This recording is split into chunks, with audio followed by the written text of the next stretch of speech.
Le micro il est actif, là c'est bon. Comme ça.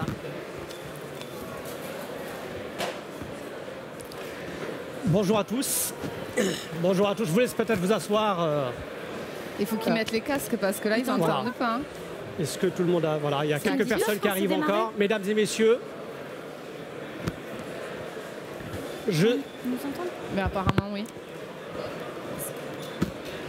Merci.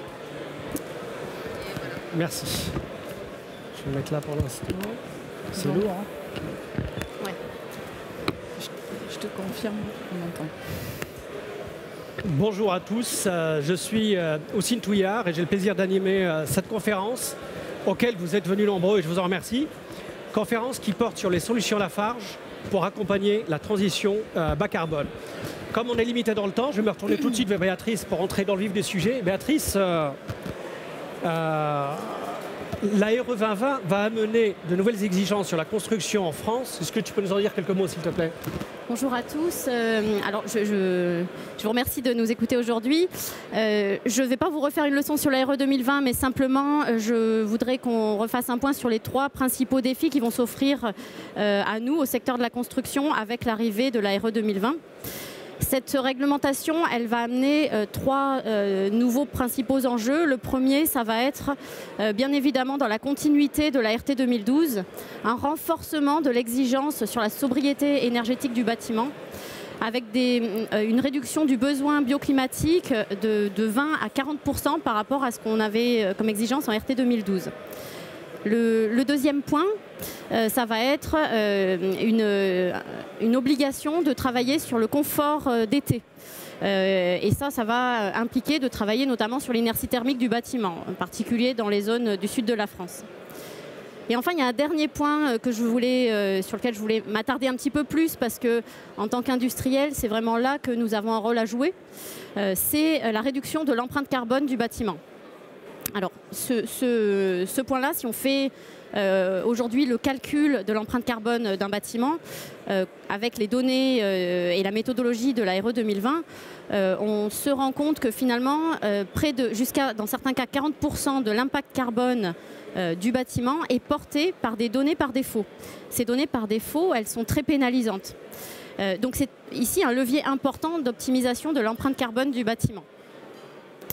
Le deuxième gros point que, bien sûr, nous avons constaté, parce que c'est notre métier aussi, nous, Lafarge, c'est que le gros œuvre va représenter, en béton armé, entre 22 et 34% de l'impact carbone du bâtiment. Donc, c'est un point essentiel que nous avons à travailler et sur lequel, bien sûr, on aura moyen d'agir.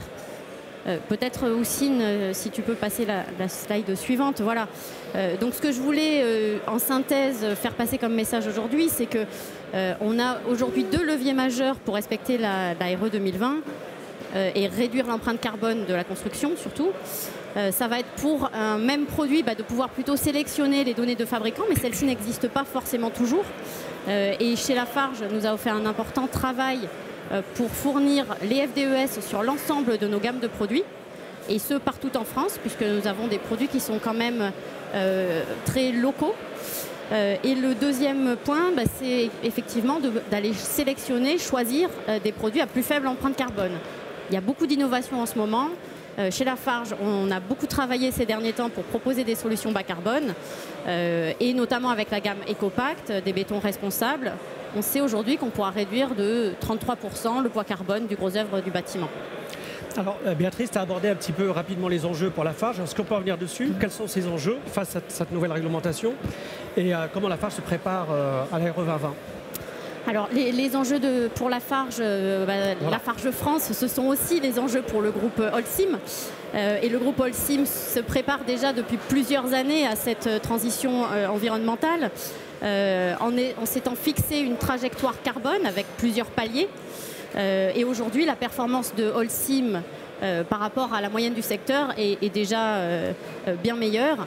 Et notamment, ça se matérialise concrètement par la signature d'un engagement. Le groupe Holcim a été la première entreprise de construction au monde à signer l'ambition des 1,5 degrés du Pacte mondial des Nations Unies. Alors, Avant de parler peut-être des leviers pour mener une transition industrielle, Joël, est-ce que tu peux nous rappeler un petit peu le process industriel du ciment et pourquoi cela émet de CO2 pardon. Oui, je pense que c'est essentiel en fait de reposer le contexte des émissions CO2 dans notre industrie. Donc je me présente, je suis Joëlle Vitrac, je suis directrice du développement produit pour Lafarge. Et donc j'ai en charge de travailler les solutions ciment que l'on met à disposition sur le marché de nos clients bétonniers, préfabricants, distribution, pour leur permettre eux, à leur échelle aussi, de mener cette transition vers un monde avec moins de CO2 en étant moins émissif, et donc de mettre à disposition différents produits de ciment qui non seulement garantissent des performances mécaniques et les propriétés mécaniques nécessaires à leur industrie, puisqu'encore une fois, le ciment c'est utilisé dans la préfa, les mortiers, le BPE, dans l'infra, sur la partie route, et de proposer des gammes donc, diverses pour répondre à cette transition. Donc pour un petit peu replacer le contexte, je vais vous parler d'une unité qui va vous parler peut-être plus que la tonne de ciment, qui est l'unité de mètre cube, qui est souvent de béton, qui est souvent le matériau avec lequel vous êtes le plus familiarisé. Donc dans un mètre cube de béton, ce que vous pouvez voir sur le petit graphique que vous avez à votre gauche, c'est sa constitution. Donc un mètre cube de béton en masse, il est constitué à 80% de sable et de gravier. Et à 10%, comme vous le voyez sur la représentation, seulement de ciment. Le ciment pèse uniquement 10% de la masse d'un mètre cube de béton. Maintenant, si on fait le parallèle pour regarder finalement où est-ce que se dégagent les émissions de CO2 sur ce mètre cube de béton, ce que vous voyez, c'est que les 10% de matière ciment qui sont dans le cube de béton représentent à elles seules 95% des émissions de CO2 émises. Donc en fait, on comprend vite en vous disant ça que le levier, il est sur le matériau ciment pour réduire votre empreinte carbone sur le matériau béton, quel qu'il soit. Que ce soit du béton prêt à l'emploi ou du béton pour la préfabrication, etc. Tu peux passer la slide ? Oui. Alors... Du coup, voilà, j'ai repositionné le contexte de où est-ce qu'était émis le CO2 dans un mètre cube de béton. Et donc, du coup, il est émis par le matériau ciment. Dans le matériau ciment, où est-ce et pourquoi on dégage des émissions de CO2 ? Il faut en fait regarder le process industriel qui est utilisé. Pour fabriquer du ciment, on a besoin de calcaire et d'argile. Ce calcaire et cette argile, on vient les broyer et on va aller les chauffer, on va aller les calciner avec une flamme où on a besoin d'entretenir une thermie à 1450 degrés minimum pour que la réaction chimique se fasse. Donc un tiers de nos émissions de CO2 est généré en fait à ce moment-là et par l'énergie pour maintenir la thermie de cette flamme. Et 2 tiers des émissions de CO2 sont liées au process de calcination du calcaire, donc vraiment à la réaction chimique pour obtenir la matière réactive, c'est-à-dire le clinker. Une fois qu'on a ce clinker, et j'insiste un petit peu, il faut bien différencier, le clinker, ce n'est pas du ciment, c'est une partie du constituant du ciment. Et une fois qu'on a cette matière réactive, le clinker, on va venir introduire des additions différentes et qui vont chacune apporter des caractéristiques et des spécificités différentes au produit ciment, au mélange final. Donc on peut rajouter du calcaire, des cendres volantes, du laitier que vous devez connaître, de la pouzzolane et autres. Et en fait, c'est le mélange de ces additions-là et le taux que l'on va y mettre dans notre matière réactive, ce fameux clinker, qui va vous offrir une gamme de ciment différenciante et avec des empreintes CO2 différentes. Donc au niveau du ciment, on a une gamme à disposition sur la réduction carbone qui s'appelle Ecoplanet. Donc tous les ciments qui ont une empreinte carbone réduite portent le nom commercial Ecoplanet chez Lafarge. Et ces ciments-là, encore une fois, sont mis à disposition de tout type d'industrie, préfa, distribution, béton prêt à l'emploi, infra pour le traitement des routes, etc. Et à partir du moment où le béton est commercialisé sous le nom Ecoplanet, il vous garantit à minima une réduction carbone de moins de 30% versus le ciment de référence dit le ciment Portland, donc les CEM1, les fameux ciments très très riches en clinker. Donc Ecoplanet, c'est à minima la garantie d'une réduction d'une empreinte carbone de moins 30%. Et on a des échelles en fait un petit peu plus ambitieuses. Donc on a aussi Ecoplanet Prime qui offre une réduction de moins 50 à moins 70%. Et on a les Ecoplanet Max qui eux vont pousser la réduction jusqu'à moins 70% de l'empreinte carbone. Ce qui est important en fait de bien intégrer, c'est que aujourd'hui on vous parle de ça, mais il ne s'agit pas de choses qui sont qui sont expérimentales. Hein. À l'heure où je vous parle, il y a déjà des milliers de mètres cubes de béton qui sont coulés tous les jours avec des ciments différents et avec des réductions de l'empreinte carbone très très faibles. Hein. On n'est plus en expérimentation, on a des produits à disposition éprouvés techniquement et pour tout type d'ouvrage. Donc ça c'est important, et ce qui est important aussi c'est de bien intégrer qu'ils sont à disposition sur l'ensemble du territoire national à l'heure où je vous parle, et que voilà, si vous avez des questions, on sera ravis d'y répondre plus tard. Et je pense que le lien est tout trouvé pour Denis qui va parler du béton. Alors Joël, effectivement, tu as anticipé ma question, mais tu as répondu évidemment, merci. Je me retourne vers toi Denis. Joël vient de le rappeler, dans le béton, nous avons finalement relativement peu de ciment. On a quoi dans un mètre cube? 10% de ciment, alors que ça produit 90%, 84% d'impact CO2, j'allais dire. Est-ce que tu peux nous dire finalement simplement comment sont illustrées ces réductions CO2 dans le béton aujourd'hui? Oui, bien sûr. Merci de me mettre la slide, s'il te plaît. En réalité, effectivement, on a compris qu'il fallait prendre en compte cette nouvelle caractéristique qui est le poids CO2 dans le béton. Donc pour ce faire, nous avons choisi de créer une échelle du poids CO2 de nos bétons. Cette échelle, on l'appelle le 360 score. Ce 360 score, il a un visuel qui ressemble à la consommation énergétique. C'est bien évidemment volontaire pour qu'on retienne ce visuel assez facilement. Comme vous pouvez le voir, on démarre d'un score D jusqu'à un score AA. Le score D, c'est la grande majorité des bétons qui sont coulés aujourd'hui sur l'ensemble des chantiers sont en score D. Ensuite, le score C, qui va atteindre des taux de réduction de 20 à 30%, est un score qui techniquement est assez facile à atteindre. Et à partir du score B, on rentre dans une nouvelle sphère qu'on appelle la sphère Ecopact et que l'on considère être véritablement un béton bas carbone. À partir du score B, on est à 30 à 50% de réduction. En score A, on est en très bas carbone de 50 à 70% de réduction, ce qui est déjà une belle performance. Et ensuite, en score AA, nous rentrons dans le monde de l'innovation pour lequel nous allons vraiment travailler avec des bétons de formulation en rupture, avec des réductions de poids CO2 qui vont aller de 70 à 90%. Donc ce qui est important à comprendre, c'est à quoi sert ce 360 score. Il va servir à tous les acteurs de la construction à qualifier leur exigence de réduction en poids carbone sur leur chantier, de manière à ce que tout le monde puisse parler un langage commun et qu'il soit assez facile. Ce 360 score, ce n'est pas simplement un score théorique, puisque chacune de nos formulations réparties sur nos 300 centrales à béton sur l'ensemble du territoire ont un poids carbone qui est clairement tracé, et l'ensemble des bons de livraison indique le 360 score, enfin le score de chacun de ces bétons sur chaque BL.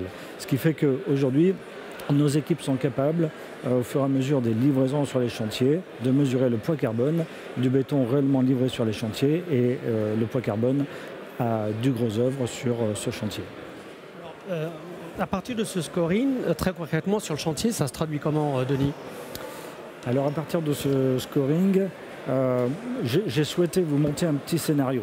En réalité, Joël l'a dit tout à l'heure, il est important de comprendre que notre gamme qui va de score D à score AA, aujourd'hui est disponible sur tout le territoire. On est capable dès à présent de produire l'ensemble de ces bétons.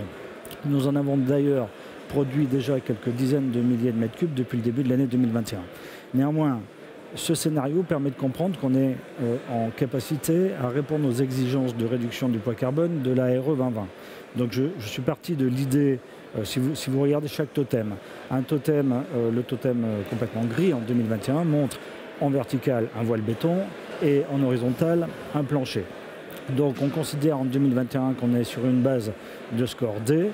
Déjà à partir de 2022, on peut obtenir un taux de réduction significatif en utilisant en voile et en plancher de l'Ecopact, donc je vous le rappelle, qui propose une réduction de 30 à 50% du poids CO2 du béton. Et dès 2025, on peut atteindre le taux de réduction exigé par la RE 2020 de 12% en couplant du voile béton en Ecopact et du plancher béton en Ecopact A. À partir de 2022, On peut atteindre effectivement l'exigence de la RE 2020 avec moins 22% de réduction de CO2 par l'utilisation de l'écopact A en voile et en plancher. Et enfin, dès 2031, en couplant l'écopact A et l'écopact AA, donc qui est ce béton qui répond à l'innovation aujourd'hui, on sait déjà atteindre ce dernier seuil de 34% de réduction CO2 à partir de 2031. Donc voilà un petit scénario qui nous montre que c'est possible et surtout, je tiens à préciser que l'ensemble de ces bétons permet aux entreprises de grosses œuvres qui aujourd'hui utilisent ces matériaux de construire sans modifier leur mode constructif. Nous sommes déjà à même, sans changer quoi que ce soit dans les modes constructifs et en utilisant la main-d'œuvre qui est qualifiée pour le faire, répondre et construire des bâtiments de la manière traditionnelle comme on le faisait par le passé. Et de plus, c'est important, sachez que le béton est un matériau qui est produit de manière 100% locale et qui est 100% recyclable. Donc c'est un matériau qui a plein d'atouts pour continuer à construire comme on l'a toujours fait, moyennant qu'on utilise une gamme de béton, cette gamme EcoPact, qui permet d'atteindre les seuils attendus par la RE 2020. Alors, Denis, tu parlais de chantier, tu parlais de grosses œuvres, d'entreprises. Est-ce qu'il y a des réalisations aujourd'hui? Est-ce qu'on a des exemples de chantiers? En d'autres termes, est-ce que ces solutions sont sur le marché et utilisées aujourd'hui? Bien sûr. Aujourd'hui, on a plusieurs chantiers partout sur le territoire. Je vous l'ai dit, on coule des bétons EcoPact à Marseille, à Lyon, à Toulouse, à Paris. Sur l'ensemble du territoire, on répond déjà. Et on a déjà coulé des bétons, même en EcoPact AA, avec des taux de réduction de 90%. Alors, dans ton propos, si on devait retenir deux éléments, 2 points, quels seraient-ils? Alors, très important, retenez l'existence du 360 score parce qu'il va vous permettre de qualifier vos exigences de réduction de poids carbone de vos bétons pour vos projets.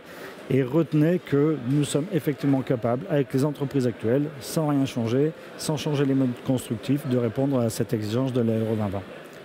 Alors, tu nous as parlé du 360 score, du 360 score au 360 design. La transition est toute trouvée, Béatrice. Concrètement, en phase de faisabilité ou d'avant-projet, comment savoir quel béton utiliser pour que mon projet respecte les seuils de la RE 2020? Oui, en effet, Denis nous a présenté la gamme EcoPact, qui est en fait finalement la gamme qui offre la plus large palette de béton bas carbone sur le marché aujourd'hui, avec des performances qui peuvent aller au-delà de 70% de réduction carbone par rapport à des bétons courants. Mais finalement, se pose la question, est-ce qu'on a besoin d'une telle performance tout le temps? Qu'est-ce que je vais devoir utiliser comme béton pour concevoir mon projet? Et finalement, comment j'utilise les bétons disponibles à proximité de mon opération pour atteindre le seuil de la RE 2020? Donc il faut savoir que Lafarge dispose d'un réseau de chargés de prescription sur tout le territoire qui sont à votre disposition en tant que concepteur pour vous accompagner sur vos projets. Mais ce qu'on a souhaité également, pour répondre à ta question aussi, c'est pouvoir vous mettre à disposition des outils, et en particulier cet outil qu'on a appelé Lafarge 360 Design, qui est un simulateur d'empreinte carbone, dont l'objectif est de fournir finalement une évaluation du poids carbone de la structure en béton armé de manière rapide mais fiable. Lafarge 360 Design, en fait, c'est un site internet qui est accessible à tous. C'est un outil que vous allez pouvoir utiliser dès les phases de faisabilité d'un projet, donc très tôt dans un projet quand on n'a pas beaucoup de données et pas suffisamment finalement pour faire un véritable ACV. C'est un outil aussi qui se veut, j'allais dire, ergonomique, simple d'utilisation, c'est-à-dire qu'on ne veut pas le réserver uniquement à des spécialistes de l'analyse du cycle de vie, donc que vous soyez maître d'ouvrage, architecte, bureau d'études structure, bureau d'études thermiques, entreprise de construction, bureau d'études environnement, bien sûr. Cet outil, il est pour vous et vous allez pouvoir l'utiliser très simplement en vous connectant directement dessus. Alors, c'est un outil qui a été lancé en 2020 à Energy Meeting, donc il y a un peu plus d'1 an. En termes de fonctionnalité, qu'est-ce qu'il a de plus aujourd'hui, cette version ? Ah oui, en effet, Oussine, tu fais bien de poser la question parce que c'est vrai que c'est un outil qui existe déjà depuis presque 2 ans, qui avait des fonctionnalités assez simples, mais qu'on a retravaillé pour répondre aux besoins et aux enjeux que vous avez avec l'arrivée de la RE 2020. Donc aujourd'hui, le 360 Design, je vais peut-être vous montrer un petit peu comment ça se présente. Vous allez pouvoir vous connecter, vous voyez derrière moi l'écran d'accueil. Et la première chose que l'outil va vous demander de renseigner, finalement, c'est la localité de votre projet. Parce que la localité de votre projet va nous fournir des informations très importantes par rapport à la simulation de l'empreinte carbone de la structure de votre bâtiment. En connaissant cette information-là, déjà, nous avons accès à la zone sismique du projet. La zone sismique du projet, elle va nous donner une indication sur les ratios d'acier. Ces ratios d'acier, ils peuvent varier très fortement finalement d'une zone sismique à l'autre. Donc l'impact carbone qu'ils vont avoir va varier. Et nous, on prend bien entendu cette donnée en compte.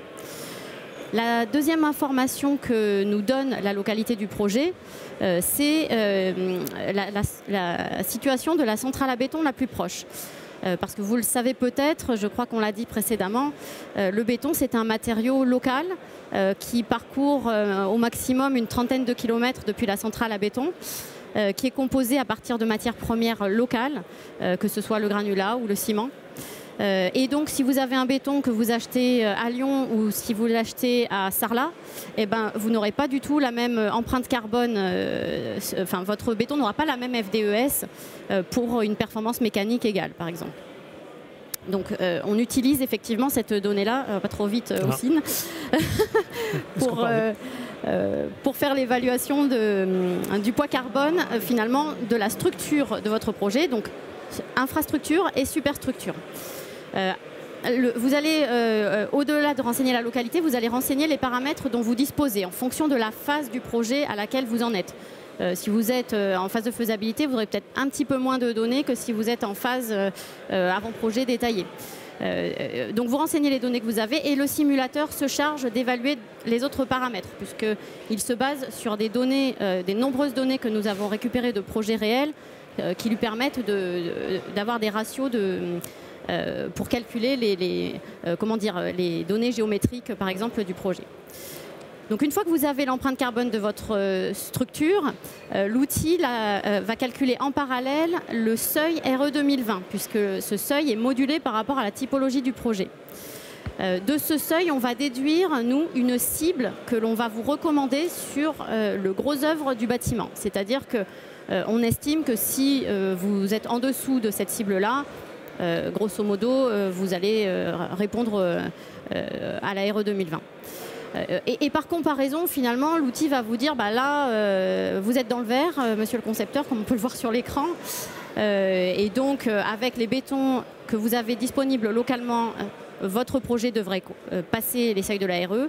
Ou bien, si l'outil vous dit que vous êtes plutôt dans le orange ou même dans le rouge, ce qu'on va faire à ce moment-là, c'est qu'on va vous proposer une optimisation. Et cette optimisation, elle va se faire par une proposition d'un mix de béton en fonction des bétons disponibles sur la centrale la plus proche, de l'offre EcoPact par exemple, et de façon à arriver juste en dessous du seuil. Tu peux passer à la slide suivante. Voilà. Donc vous avez également la possibilité, vous, manuellement, de jouer un petit peu avec l'outil. C'est-à-dire que voilà, si vous voulez aller plus loin que ce que vous propose l'optimisation automatique, bah, vous pouvez sélectionner. Moi, je ne veux pas rester en score C, je veux du score A, en fonction des grands éléments d'ouvrage. Il faut savoir que les mix que l'outil va vous proposer, c'est des mix de béton qui restent, je dirais, compatibles avec des contraintes de chantier. On ne va pas vous proposer un mur en score A, un mur en score B, un plancher en score C, enfin un truc très compliqué à réaliser de manière concrète. On reste cohérent avec les contraintes réalistes. Voilà. Lorsque vous avez fait venir votre simulation, ce que l'outil va vous proposer, bah, c'est, si vous le souhaitez, d'exporter le contenu de votre simulation. Et également, il peut vous proposer aussi un modèle de descriptif avec un tableau des bétons à utiliser, toute la nomenclature normalisée de ces bétons. Et bien sûr, vous avez accès au contact des prescripteurs locaux, comme je vous le disais tout à l'heure. Bien, merci à vous trois pour cet éclairage. Et ce que je retiens de vos propos, Denis, Béatrice, Joël, c'est que finalement, Lafarge est aujourd'hui prêt pour répondre aux exigences de la RE 2020 avec à la fois des solutions bas carbone en termes de ciment avec EcoPlanet, mais également avec, pour le béton avec EcoPact. D'autre part, on a aussi des outils d'éco-conception, Lafarge 360 Design dont tu viens de parler, et un outil de notation, le 360 Score. Merci encore pour ces propos. Mesdames et messieurs, vous avez peut-être des questions ?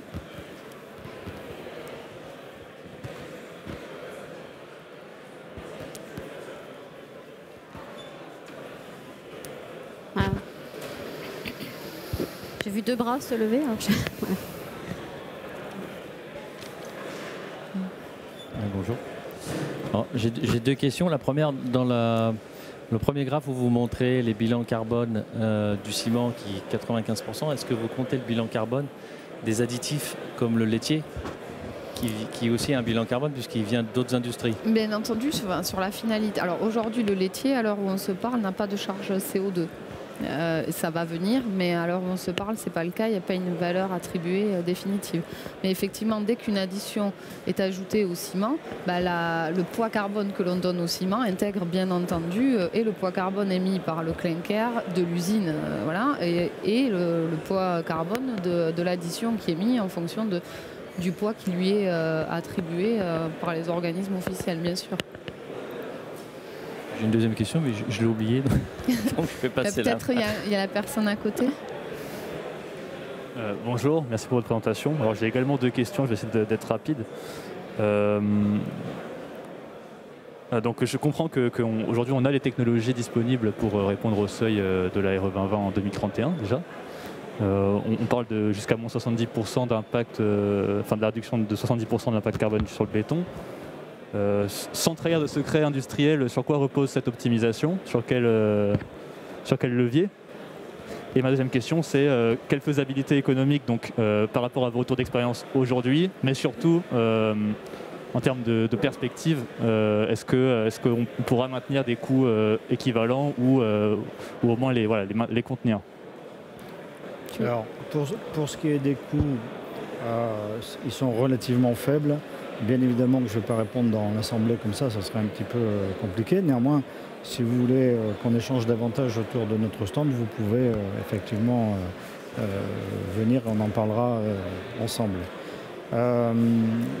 Pour ce qui est... excusez-moi, je ne me souviens plus de la première question. Les leviers d'optimisation pour réduire jusqu'à moins 70% l'impact carbone. En fait, c'est un petit peu Joël qui a parlé de ce sujet. Effectivement, réduire de 70% nécessite d'aller utiliser des liants avec des additions et des proportions d'addition qui vont permettre d'arriver effectivement à ce taux de 70% de réduction. Mais aujourd'hui, on sait le faire relativement bien. Ces ciments sont sur le marché et de plus, ce sont des ciments normalisés. Donc, en quelque part, bien sûr que ça nécessite une ingénierie de formulation côté béton parce qu'on ne va pas faire que changer le ciment. On va travailler sur les réductions d'eau, sur l'adjuvantation. Mais en fait, on a effectivement des solutions aujourd'hui. Alors, on me signale la fin de notre intervention. Merci pour vos questions. Et je vous propose de nous rejoindre sur le stand pour poursuivre l'échange pour ceux qui le souhaitent. On est à votre disposition. Merci sur encore. Le stand de Lafarge pour répondre dans le détail à toutes vos questions. Il n'y a pas de problème. Merci. Merci. Chaud et ça fonctionnait pas. J'entends pas.